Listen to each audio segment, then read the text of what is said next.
Yang pertama, saya mengucap syukur kepada Tuhan untuk kesempatan saya hadir di sini, saudaraku. Saya tetap adalah gembala senior saudara. Saya tidak meninggalkan saudara. Saya tetap gembala senior saudara. Pak Daniel Apau adalah gembala yang langsung menangani semua urusan pelayanan. Karena saya sudah tua, Bapak Ibu, dan tentu kesehatan saya tidak seperti dulu lagi. Supaya kalau ada jemaat sakit, jemaat ada masalah ekonomi, Pak Apau dan timnya yang akan menyelesaikan. Dan saya tetap sebagai gembala senior saudaraku. Hari ini saya bisa hadir dan di waktu mendatang saya juga akan tetap hadir. Walaupun mungkin tidak tiap minggu karena fisik saya tidak seperti dulu lagi. Paling tidak sekali atau 2 kali. Jadi Bapak Ibu jangan pindah ke gereja manapun, bahkan juga tidak perlu mesti ke GSKI, Arta Gading. Di sini pun saya ada. Jadi Bapak Ibu tetap ada di sini. Dan saya juga masih ada di sini, saudara. Dan saya percaya karena saya tahu Pak Daniel Apau sudah bersama saya lebih 20 tahun. Sudah mendekati 25 tahun. Jadi beliau adalah gembala yang bisa dipercayai menggembalakan umat. Saya bersyukur masih diberi Tuhan kesehatan, saya masih ada di tengah-tengah jemaat Tuhan. Ya. Yang kedua, jujur saja saya terharu waktu saya tadi mobilnya merapat ke Gajah Mada, hati saya nyut gitu, sedih gitu, terharu. Sebab sudah 2 tahun lebih. Ya. Sebab bagaimanapun, gereja ini adalah gereja yang mula-mula. Sebelum ada tempat lain, baru Kelapa Gading dan Gajah Mada yang waktu itu ada di Mercure, ya saudara. Mercure ya, di Gajah Mada itu, puji Tuhan. Bapak Ibu, saudaraku sekalian, Tuhan memberikan kita sebuah komunitas atau gereja yang saudara tahu bahwa kita serius menekankan 3 hal. Yang pertama itu kesucian hidup.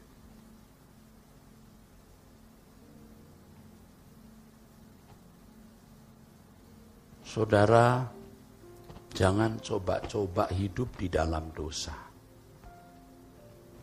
Bukan hanya di bumi ini saudara akan celaka. Tidak terberkati. Kalaupun Anda kaya akan banyak masalah. Tapi kalaupun saudara pas-pasan tidak mungkin dipermalukan. Dan saudara bisa dipercayai Tuhan untuk menerima berkat yang limpah. Kesucian. Kesucian hidup membuat Bapak Ibu akan dijagai khusus.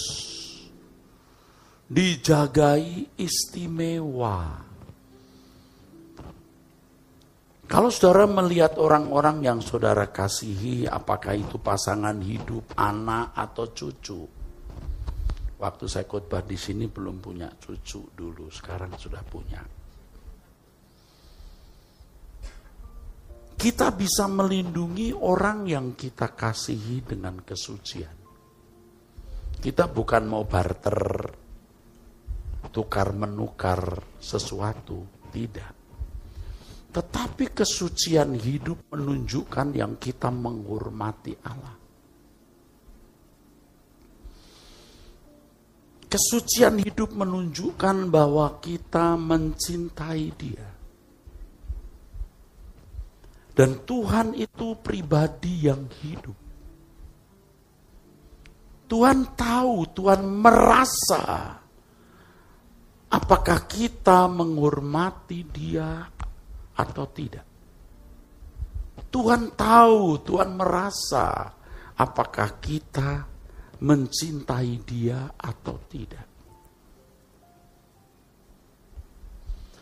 Dan kalau Tuhan merasa dicintai oleh seseorang dan dihormati oleh seseorang, betapa istimewanya orang itu di hadapan Allah. Amin. Mungkin ada yang ragu-ragu dan berkata, apa hubungan kesucian dengan berkat, kesehatan, pemeliharaan, bisnis yang diberkati, anak cucu yang terlindungi? Apa hubungannya? Saudara jangan lupa bahwa Allah adalah Allah yang menciptakan langit dan bumi. Allah yang memelihara kehidupan ini. Satu detik Allah meninggalkan dunia, jagat raya keos, hancur saudara. Allah hadir. Allah yang membuat tatanan, mengapa benda kalau bergeser dari tempatnya jatuh ke pusat bumi, namanya hukum gravitasi. Mengapa planet-planet tidak bertabrakan? Mengapa oksigen bisa terus melimpah? Ingat waktu COVID. Kehabisan oksigen. Tewas. Cari oksigen susah. Berapapun orang bisa beli loh. Tapi harus punya tabung dan ada stoknya. Kalau tidak, nggak bisa. Berapa banyak orang yang mati karena tidak punya oksigen. Kita bisa menghirup dengan bebas, limpah. Karena ada Allah yang hidup. Allah yang memelihara kehidupan ini. Jadi kalau sampai Tuhan mengistimewakan seseorang dengan sangat cerdas, Allah akan membuat orang itu terpelihara sempurna.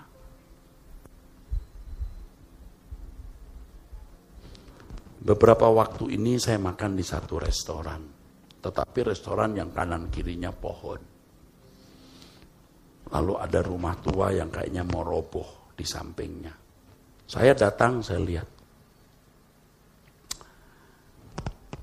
Berasalah angker tempat ini. Angker. Pasti ada kuasa gelapnya ini. Lalu sebelum masuk saya ketemu pegawainya.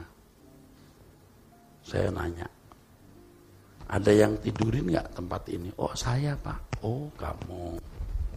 Ada penampakan nggak? Oh iya Pak. Itu ada perempuan suka berdiri di situ. Oh gitu. Nanti dia jalan. Oh. Nah pada waktu pertama ditempatin, wah itu Pak rame Pak, kalau malam seperti orang lewat-lewat kayak rame gitu. Oh. Saya itu aja, oh lalu masuk. Orang bisa lihat setan. Setan memang ada, di sini juga nggak kelihatan tapi bisa ada. Nah Tuhan kan lebih ada. Amin. Tuhan itu lebih ada. Jadi pada waktu habis ngomong, lalu ada di dalam hati saya suara, tuh setan aja ada. Setan aja ada. Allah lebih ada. Amin. Dan kita bisa mempercayai Dia. Tetapi kita tidak bisa memiliki hubungan dengan Allah secara baik, harmoni, kalau kita tidak hidup benar. Allah benci dosa, saudara. Dosa itu bukan hanya membunuh, berzina, mencuri. Setiap kata yang kita ucapkan, jangan melukai orang. Harus jujur, tidak melukai orang. Setiap kata kalimat yang kita lempar dalam SMS, gadget kita, handphone kita, iPod kita, iPad kita, jangan melukai orang. Jangan mencuri, jujur saudaraku. Kalau kita hutang tidak bisa bayar, sampaikan saya belum bisa bayar. Tapi kalau sudah bisa, Jangan berkata, dia udah lupa. Oh, dia lupa, Tuhan gak lupa, goblok. Kasih. Kembalikan. Amin. Tuhan tahu ini orang jujur. Jangan sengaja tidak bayar. Dia tidak ada tanda terima apa-apa. Nuntut pakai cara apa? Jangan main-main. Ada hakim di atas. Amin. Jangan menindas orang lemah. Dia lemah, dia tidak berdaya. Biar gua habisin. Kamu menghabisi orang lemah. Allah akan bertindak. Maka firman Tuhan katakan, takut akan Allah itu permulaan hikmat. Orang jadi cerdas, orang bisa bijaksana. Takut akan Allah. Selalu melihat yang tidak kelihatan. Bukan hantu, Tuhan. Kalau hantu ada, Tuhan lebih ada. Amin. Jadi kesucian hidup kita, ya saudaraku, ya, kita jagai diri kita, jangan berbuat salah. Nanti saya akan terus khotbah ya kepada saudara, jangan terikat dengan dunia ini, ya. Kita jadi istimewa di mata Allah, Bapak Ibu. Amin. Istimewa. Dan kalau kita menjadi istimewa di mata Tuhan, lihat, buktikan. Saudara tidak akan dipermalukan walaupun sepertinya terus berjalan di tebing, gak akan jatuh. Sepertinya udah mau hancur-hancur, tidak pernah hancur. Nah, sering Tuhan bawa kita ke keadaan seperti itu. Aduh Tuhan, ngai. Artinya mati. Tapi gak mati juga. Karena Tuhan genggam kita. Amin. Aduh, kita akan bisa lihat, bisa ya. Bisa dilewati. Bisa. Makanya saya sering mengajarkan saudara kalimat, bisa dilewati. Apa kabar Bu? Bisa dilewati. Luar biasa dong. Justru bisa dilewati itu luar biasa. Jangan bilang luar biasa nggak bisa dilewati. Sinyi. Amin, saudara. Makan susah, tapi masih bisa makan juga. Usaha seret mati, nggak hidup nggak, tapi bisa dilewati juga. Lewat, amin. Dan bagusnya setelah kita nggak bisa melewati apapun, artinya mati beneran. Kita di surga. Cuman begitu aja hidup ini. Kesucian. Itulah sebabnya dalam 1 Petrus 1 ayat 16. Tuhan berkata, kuduslah kamu sebab aku kudus. Jadi mulai hari ini saudara harus belajar dari menit ke menit. Jangan nunggu 1 hari baru menghadap Tuhan. Tuhan ampuni dosaku. Semua. Tuhan tanya, yang mana? Borongan. Loh kok kayak kontraktor? Yang mana? Ya pokoknya semualah Tuhan. Tidak bisa.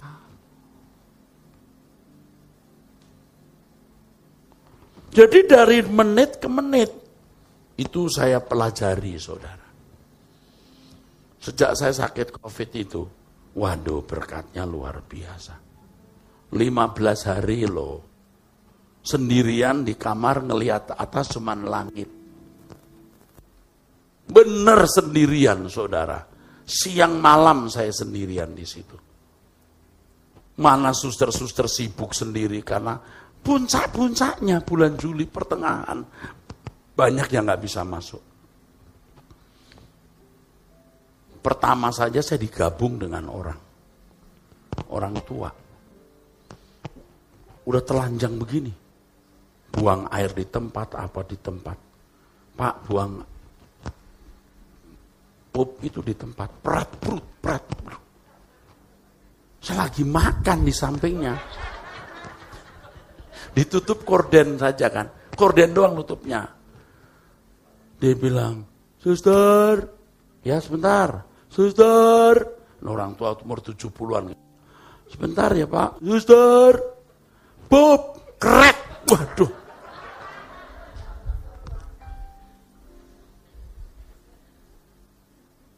Wah. Sempat 5 hari di situ, lalu yang lain saya ada kamar sendiri. Waduh saudara, ada pengalaman-pengalaman hebat itu saudara. Di mana saya pernah dibawa ke suasana gelap. Nggak ada lampu, nggak ada apa. Apa ini? Siapa yang bisa menyalakan lampu? Gelap. Wah, mengerikan saudara. Rasanya tuh kita ditekan oleh satu tekanan dada kita ini. Semua gelap. Lalu ketika mulai terbuka, waduh, saya baru rasa di neraka itu begitu loh. Mulai periksa diri, ada salah apa aku? Lagi pula, Pak, Bu, bisa-bisanya ya, selama sakit itu, muncul terus di mimpi lah, dimuncul. Orang-orang yang pernah meninggal,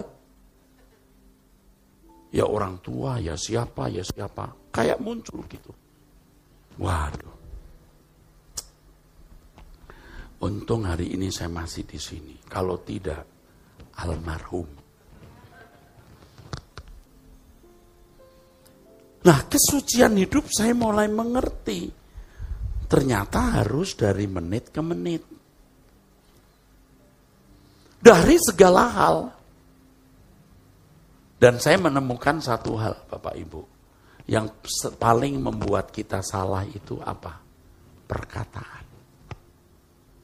Mulut kita ini paling banyak bikin salah. Yang kedua pikiran, ya ini sama udah. Kita periksa waktu mau ngomong apa, jaga. Mau mikir apa, jaga. Saudara enggak usah ngomong, lihat orang lalu berkata, anjing dia, udah dosa loh. Baru berkata kurang ngajar itu orang, udah salah, diam. Kita latih hidup dan diri kita untuk hidup di dalam kekudusan dan kesucian. Di situ saudara baru bisa mengalami Allah itu ada. Allah itu hidup. Allah itu nyata. Bukan cerita dongeng fantasi yang ditulis, dikhotbahkan, didiskusikan, atau sekedar diseminarkan. Allah itu hidup. Yang ini nggak bisa diajarkan ke orang. Nggak bisa. Karena dirasa. Katakan amin. Beri kemuliaan untuk Tuhan. Karena dirasa Bapak Ibu.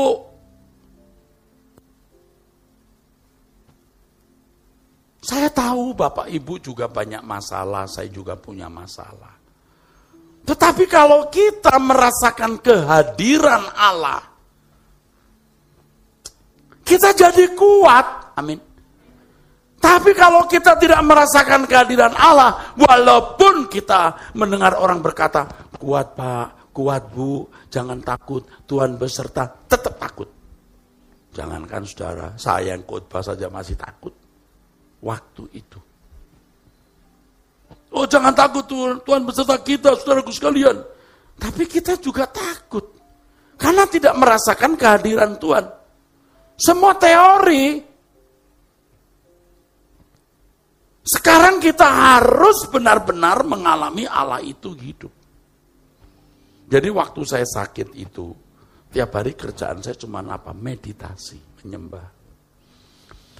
Nah, di iPad ini kan ada kayak gitar, treng, treng, treng, treng, G, treng, treng, treng, C.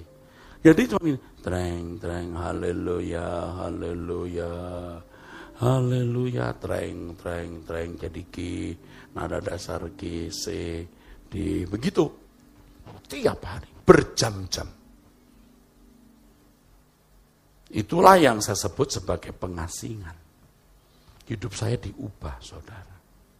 Dan Bapak Ibu kalau melihat saya khotbah atau berdoa pasti berbeda, betul.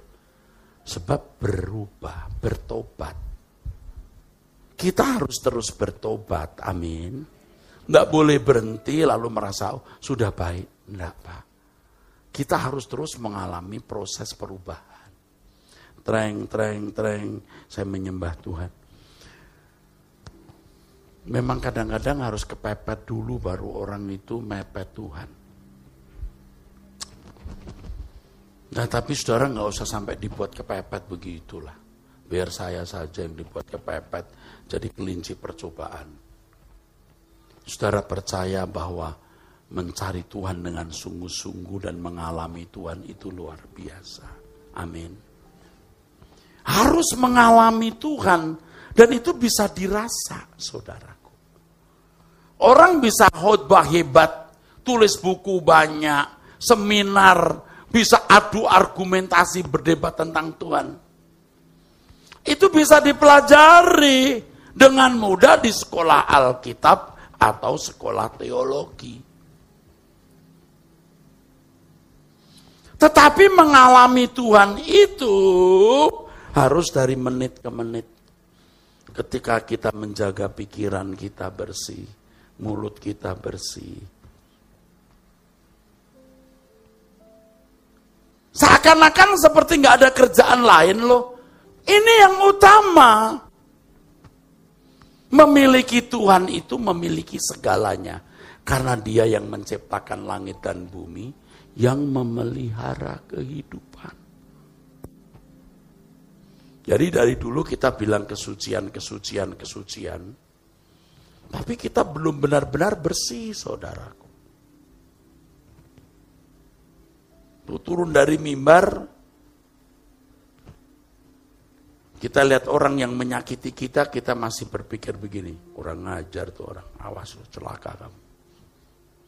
Tapi setelah kita menjaga pikiran, menjaga hati, mau membenci juga sudah susah. Kita disakiti, kita bilang, ya sudah, enggak apa-apa. Apa yang dilakukan dia membuat saya lebih bertumbuh. Ya udah, enggak masalah. Pasti tidak membalas. Pasti saudara kan ada yang musuhin saudara kan. Belajar untuk menghayati kehadiran Allah. Yaitu dengan bergumul melawan diri kita sendiri.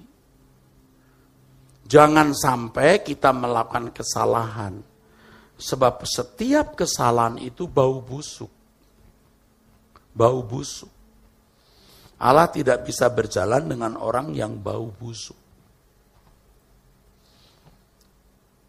Dulu ya, saya pernah cerita di sini. Saya pernah, waktu Stephen anak saya masih kecil, saya ada pembantu, ya, ada asisten rumah tangga.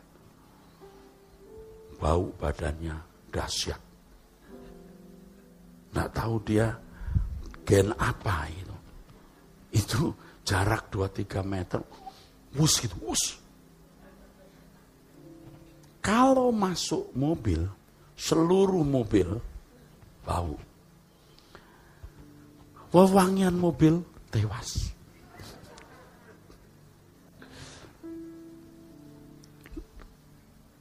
Ini benar, saudara. Wah, ini mah dahsyat ini. Akhirnya memang dia menikah juga, punya anak. Yang kepikir waktu dia menikah,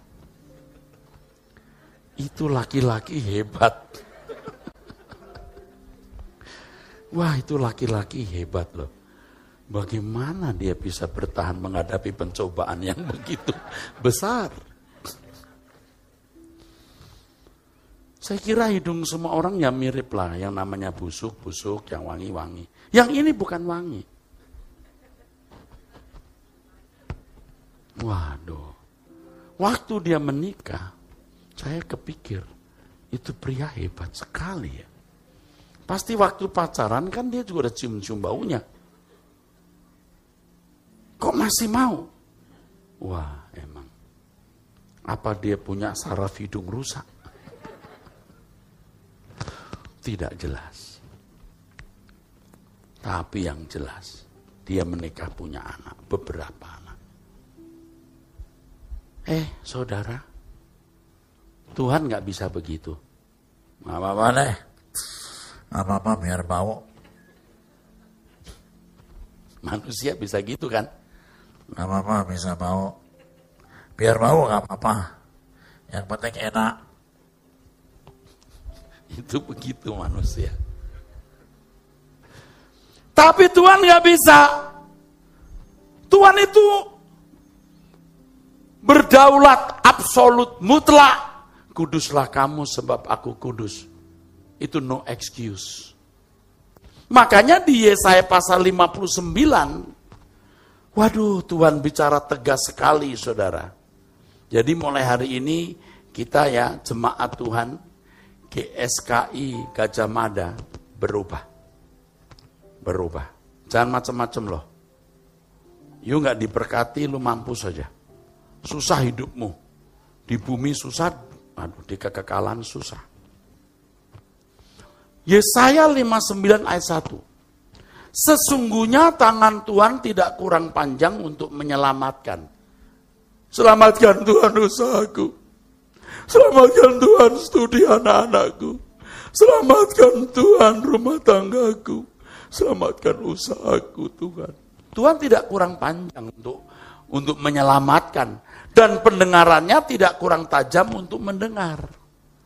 Tetapi yang merupakan pemisah ini antara kamu dan Allahmu adalah kejahatanmu. Dan yang membuat dia Allah seakan-akan tidak ada, menyembunyikan diri terhadap kamu sehingga tidak mendengar ialah segala dosamu. Ini saudaraku. Jadi ini kabar baik untuk Bapak Ibu, saudara-saudara sekalian. Apa hubungannya? Rezeki lancar, anak terlindungi, Allah beri kesehatan, dengan kesucian. Loh iyalah dia adalah tuan rumah jagat raya ini. Tuan rumah kehidupan, penguasa alam semesta, baikan dengan dia. Apapun yang terjadi tetap terlindungi oleh Tuhan. Beri tepuk tangan. Serius Bapak Ibu mau berubah? Iya. Sampai nanti mertua, suami, anak akan melihat. Anda different, Anda berubah. Mama saya berbeda sekarang setelah ke GSKI Gajah Mada. Suami saya berubah Pak setelah ke GSKI Gajah Mada. Ya memang tidak semua saya yang khotbah, tapi semua hamba-hamba Tuhan ini, hamba-hamba Tuhan yang dipercayai. Kalau tidak diizinkan di mimbar ini. Jadi saudara tetaplah datang, karena saya pasti datang. Kalau saya tidak datang berarti pendeta lain. Anda hadirlah. Setia. Jangan Pak Eras kemana aku ikut loh. Ikut Yesus bukan ikut Erastus.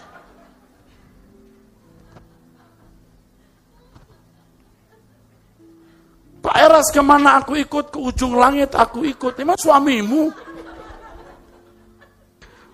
Ikutlah Yesus, amin. Nah kalau kita ditaruh Tuhan di sekitar Gajah Mada, kota dan sekitarnya. Datanglah ke tempat ini. Tadi saya tanya, liftnya udah bagus belum? Ya, dikontrol terus Pak, pokoknya baik gitu ya. Ya, aman. Nanti saya akan minta lagi tolong lebih aman Pak Theo. Ya, jangan sampai ada apa-apa. Nggak Allah jagain, amin. Tenang. Jangan hanya amin-amin loh. Kita serius seperti ibu-ibu merajut. Amin. Apa namanya? Merajut apa? Kristik apa? Sulam, betul. Yang gambar itu loh. Ada gambar itu apa namanya? Kristik apa? Itu ya yang nyulam. Kesucian itu disulam, Pak. Dari hal-hal kecil. Lakukan, nanti hal besar tidak akan Anda lakukan. Artinya kesalahan besar tidak akan Anda lakukan. Kalau kesalahan kecil saudara perhatikan. Belajar. Dari menit ke menit, dari jam ke jam. Ini berita baik. Oh, ternyata jalan keluar dari masalah-masalah hidup saya itu ini toh. Baru Anda tahu. Saudara percaya firman Tuhan? Oke, pertama. Dulu, saya tanya dulu. Anda percaya saya? Ya kalau enggak, Anda enggak datang toh. Betul enggak? Saya juga tidak mau dipercayai karena saya. Saya dipercayai karena firman yang saya beritakan. Amin. Firman yang saya beritakan ini benar. Dan saya manusia seperti saudara dengan pergumulan-pergumulan hidup. Dan saya sudah membuktikan. Saya pribadi membuktikan. Dan saya juga melihat orang-orang lain yang hidup. Yang berjalan dengan Tuhan. Tidak dipermalukan.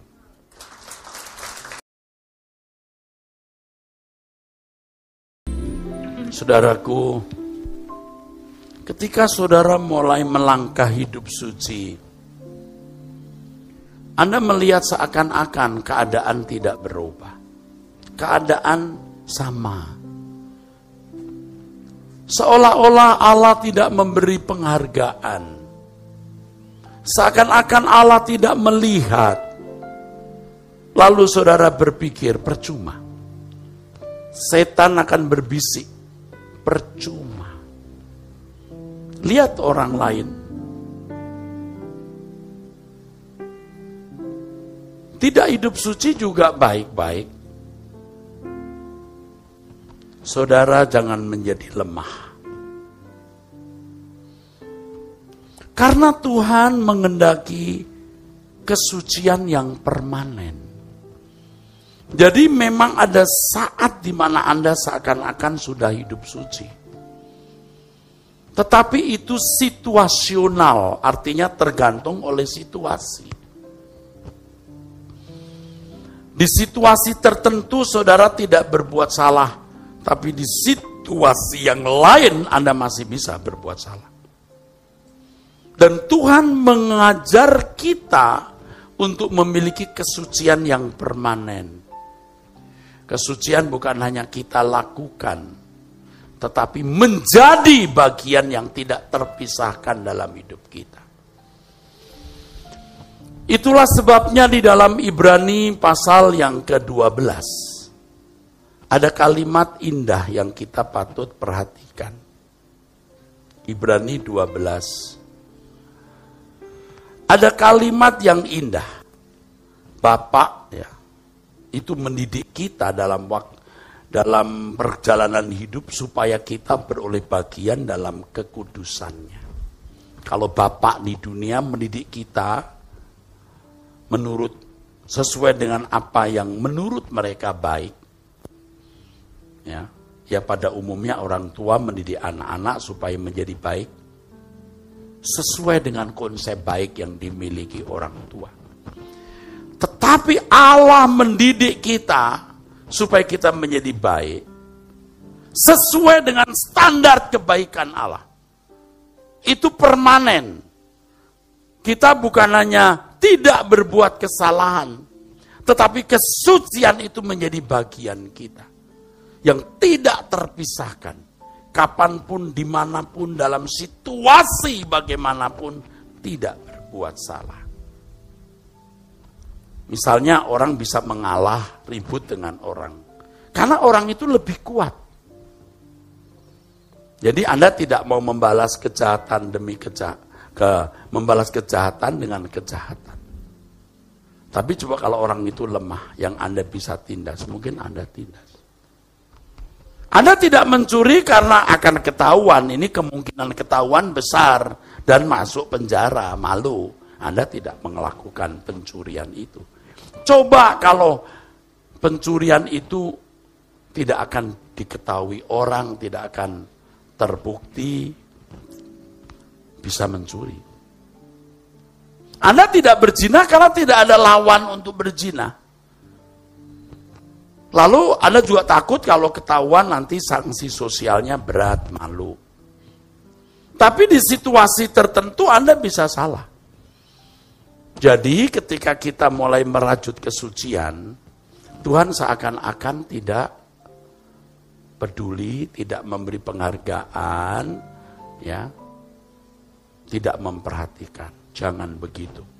Allah tetap memperhatikan setiap langkah kita, sekecil apapun langkah itu. Beri kemuliaan untuk Tuhan. Amin. Jadi bertekunlah, jangan berhenti merajut kesucian. Setuju? Nanti jaga perkataanmu. Ingat, dari perkataan kita banyak salah. Sampai saya berdoa begini, Tuhan, aku puasa ngomong, tapi besoknya ngomong terus. Kalau di mimbar boleh, tapi kalau nggak perlu jangan ngomong. Ini merusak. Makin banyak bicara, makin banyak salah. Waduh. Jadi saya jatuh bangun juga, saudara, tidak gampang. Kalau tidak perlu, saya tidak akan bicara. Ya, saya tidak mau. Nanti akhirnya akan membuat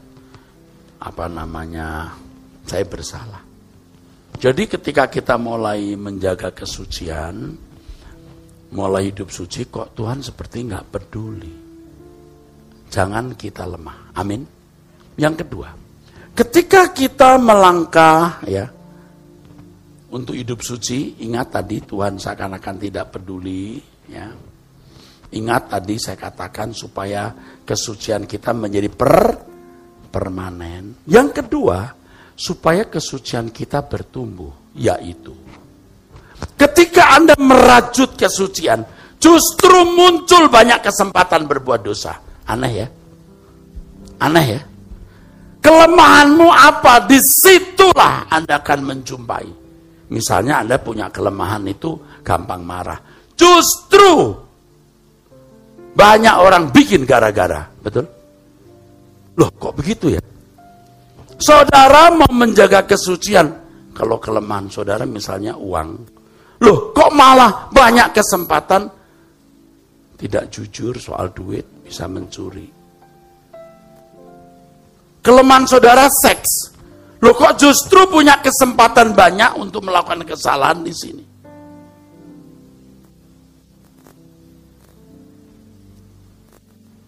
Saudara sombong.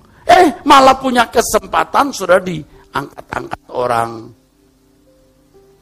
Saudara kelemahannya suka mengasihani diri sendiri.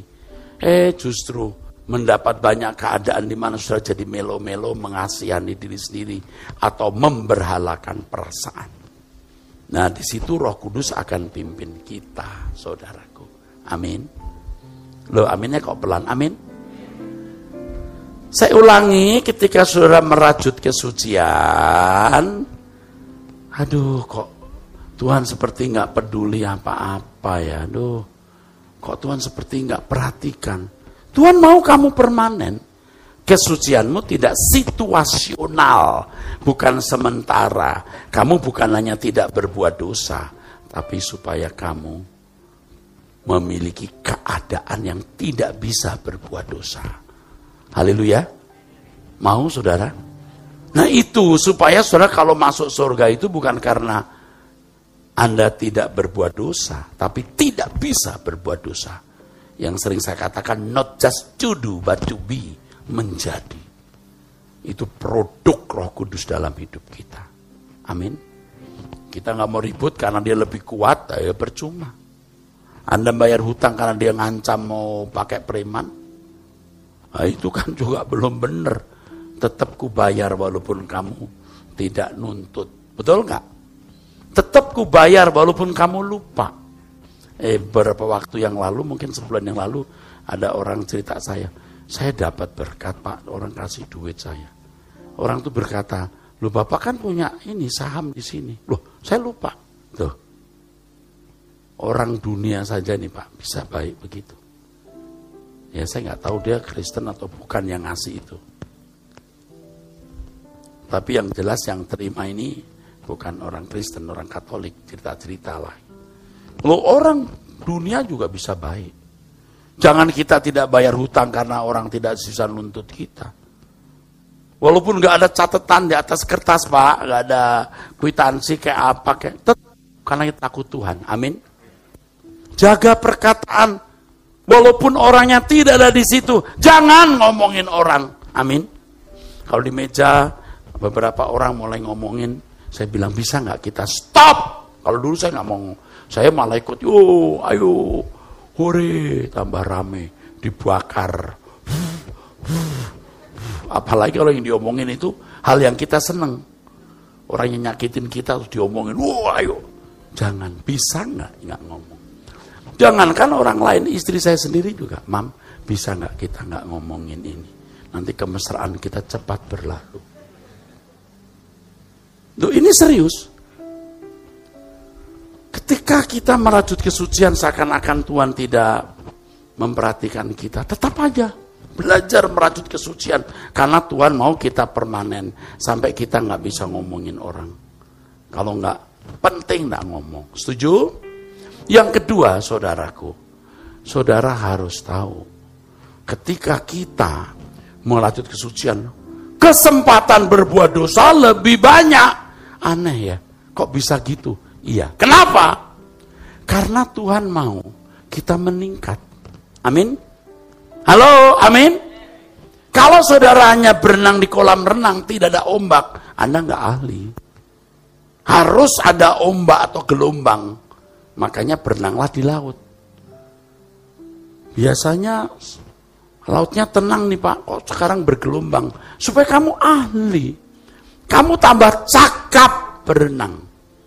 Jadi pencobaan-pencobaan yang kita alami itu ternyata meningkatkan kualitas kita.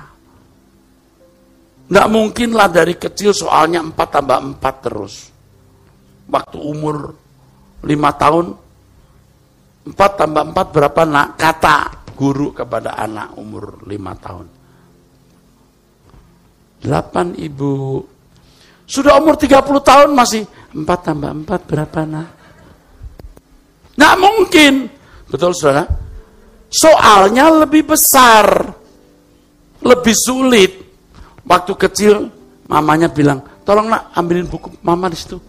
Ambil. Anak umur 5 tahun, ambil buku 2 biji. Nggak mungkin anak umur 5 tahun, Nana tolong digeser motor mama. Mau ketimpa motor. Tapi ketika sudah umur 20 tahun, nah itu motor papamu itu tolong digeser. Jangan di situ nanti nutupin jalan. Bisa dia geserin. Amin. Nah saudara, kalau diizinkan Tuhan mengalami pencobaan-pencobaan yang lebih berat, jangan saudara marah. Jangan berkata, ini gara-gara ke Rehoboth. Kalau sekarang GSKI Gajah Mada. Ini gara-gara ke GSKI Gajah Mada. Gara-gara. Kenapa? Tambah berat persoalan saya. Memang GSKI Gajah Mada mendatangkan bencana. Loh, mau dinaikin kelasnya kok. Maunya itu soal 4 tambah 4 terus. Umur 5 tahun itu yang 4 tambah 4. Begitu umur 15 tahun, dikasih soal 4 tambah 4. Aduh, jangan gitu dong. Kita udah matematik tingkat tinggi dong. Jangan umur 15 tahun diberi soal sulit malah berkata begini. Jangan sulit dong, kasih soal yang 4 tambah 4. Sakit nih orang. Amin saudara. Tuhan itu luar biasa di situ. Naikin tingkat saudara. Amin. Yang ketiga. Ketika Anda merajut kesucian, Anda akan mengetahui ada damai sejahtera yang mengalir. Nah, ini nggak bisa diajarkan Pak, Bu. Nggak ada ilmu untuk bisa membagikan ini. Harus dialami. Ada damai sejahtera. Aduh, nggak bisa diomongin. You harus mengalami damai sejahtera yang membuat saudara menjadi kuat menghadapi keadaan-keadaan sulit. Itu luar biasa. Anda jadi kuat, jadi kokoh. Kok bisa ya begini? Alami. Dan yang jelas, Anda itu tiba-tiba nggak takut mati. Ada orang berkata, saya nggak takut mati Pak, saya malah minta Tuhan, saya mau masuk surga deh, cepet-cepet aja, jangan lama-lama. Ngomong doang, begitu kena penyakit, dokter katakan, ibu tinggal 6 bulan umurnya. Wah, lu tadi katanya mau mati. Tapi ketika Anda bertumbuh dalam kesucian, kok jadi berani mati? Kok mulai menghayati rumahku bukan di bumi, tapi di surga. Damai sejahtera mengalir, Anda jadi kuat. Anda tidak takut mati, Anda menghayati surga rumah Anda. Dan yang luar biasa, jalan hidupmu akan berubah. Pintu-pintu yang tertutup akan terbuka. Jalan-jalan yang selama ini buntu akan menjadi jalan besar. Masalah-masalahmu memang tidak seketika selesai, tapi diurai. Kalau saudara percaya, saya sebagai gembala senior saudara di sini. Kalau saudara percaya yang saya sampaikan firman Tuhan, lakukan ini. Ya, jangan marah kalau masalahmu belum selesai, karena seperti yang tadi saya katakan, kesucian harus permanen menjadi bagian hidupmu. Tapi yang jelas, ekonomimu berubah, kesehatanmu berubah, rumah tanggamu berubah. Lihat bukti, orang-orang yang kau kasih di ujung bumi manapun akan dijaga, dipelihara Tuhan luar biasa. Itulah sebabnya yang kita katakan adalah, ku perlu kau Tuhan. Amin, amin.